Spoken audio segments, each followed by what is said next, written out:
কোন একজন নবী আল্লাহকে বলেছিলেন যে আল্লাহ আমি মারা যাওয়া কোনো মানুষকে দেখতে চাই, সে কেমন আছে।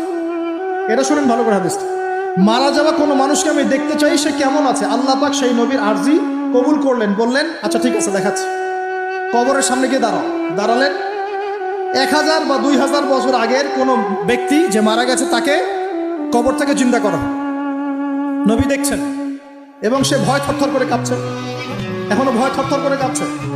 নবীজি আমাদের নবী নন, অন্য কোনো নবী, সেই নবী বলছেন যে তুমি ভয় কাঁপছো কেন, তুমি কত বছর আগে ইন্তেকাল করছো, কি তোমার হালচাল বলো আমার। সেই ব্যক্তি বলছে আমি আজকে থেকে 1000 বা 1500 বছর আগে মারা গেছি, আমি ভয় কাঁপছি।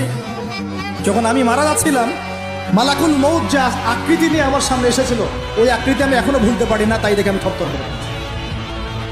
তিনি বলছেন যে আমি 1500 বছর হয়ে গেছে আমার মউতের, কিন্তু আমার দেহ থেকে এখন পর্যন্ত রূহ কবজ করার যে কষ্ট, এই কষ্ট এখনো যায় না। আর এই সব দুর্নীতি করে আর অন্যায় করে মানুষের সম্পদ আত্মসাৎ করে অন্যের উপর অত্যাচার করে আমি ভাবছি যে আমরা কালকে আমাদের মনে পার পেয়ে যাবো। খালি কবরে যাও, তারপর বুঝবো। আল্লাহ রাব্বুল আলামিন আমাদের সবাইকে হৃদয়ের চোখটা খোলার তৌফিক দান করুন।